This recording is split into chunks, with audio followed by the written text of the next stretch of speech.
Hey everybody, Sean Ballinger here, coming on here today to do my part 2 of my story.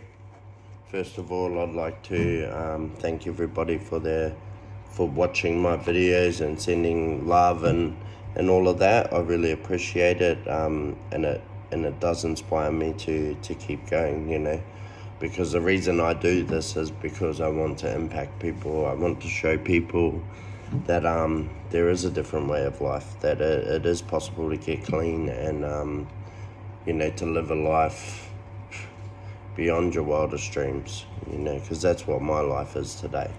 Hard times, good times, great times, sad times, all of that, but today my life is incredible because I don't wake up needing to use drugs to get through my day. So part 2 of my story, I thought I'd share another little defining moment in my life that I believe sort of shaped me. At a pretty young age, after I said in my last video that my parents split, my mum fell pregnant to my stepdad, who's still my stepdad today, and I love him very much. But at the time, my dad was my idol, and I loved my father, and I still love him today. But I realized for a long time that I suppose he had his own insecurities and everything like that, and thought he was going to lose his son and stuff like that. But today I can see where my stepdad tried to invest time and effort into me to make my life better, and I hated him for it. But today I'm eternally grateful to him for the way that he treated me and tried to discipline me, when I was young. So my father got a new wife, started having kids. I can't remember exactly how old I was, but I know that I had one little brother to my dad, and my mum fell pregnant. She wasn't supposed to have kids.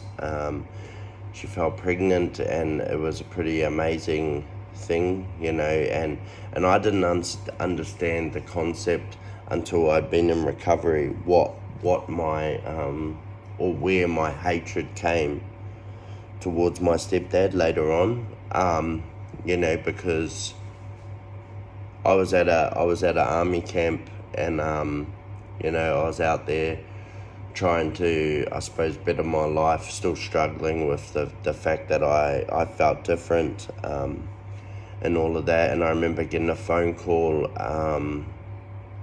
saying that my dad's coming to pick me up.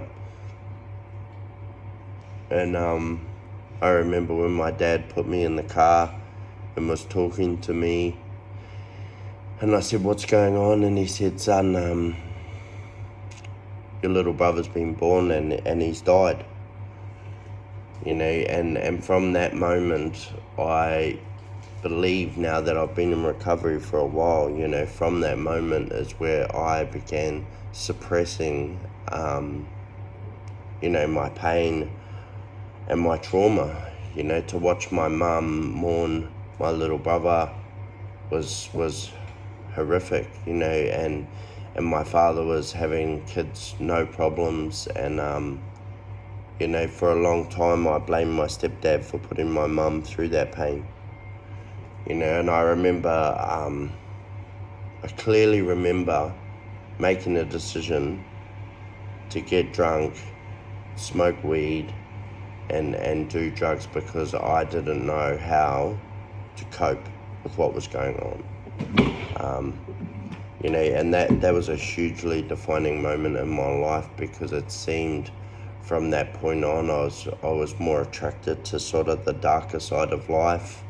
I'd been given some fuel to help me, become an addict, because that it worked.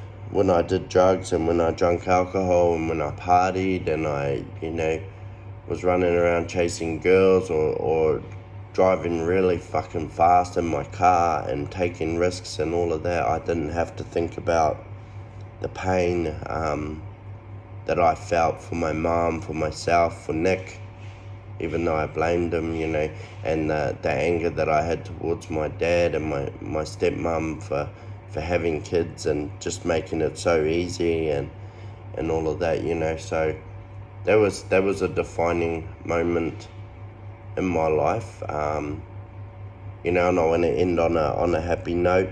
It wasn't not long after that that my mom, and this is a true miracle, you know, she fell pregnant again, and she had my little brother Marcus, who is fit and healthy, and you know, I don't know how it happened. I don't know how she got pregnant. She was never supposed to again, and I suppose you can imagine the trauma that my mum went through with another pregnancy. It was horrific, you know, and at that stage I was out, and I was too busy trying to suppress the pain that I'd gone through, because I was very selfish and I made it all about me. Yeah, and today, you know, recovery has brought me an amazing relationship with my little brother Marcus, and yeah, I've got so much love for him and my three brothers, you know, because through my addiction when I used, I lost all that. I couldn't have relationships. And today, through recovery, I have amazing relationships with my family, with my kids, and I'm so fucking grateful for that. Eternally grateful forever. You know, they say life beyond your wildest dreams, and for me, that's a big part of it, you know, having a relationship with my kids, having a relationship with my family, and waking up and not having to use drugs to survive the world. So that's my video today. I'm trying to work out how to do them quicker, but that's my part 2. I hope you're all having a great day. It's really hot again here in Queensland. Beautiful weather today. And thanks to everybody that's tuned in to my channel. I'm still working on my Instagram and learning how to manage it all, so I'm sure there'll be plenty more mistakes and lessons to be learned about how to get my story out there. So yeah, thank you everybody. Again, have a good day, have a safe day, and I will talk to you all soon.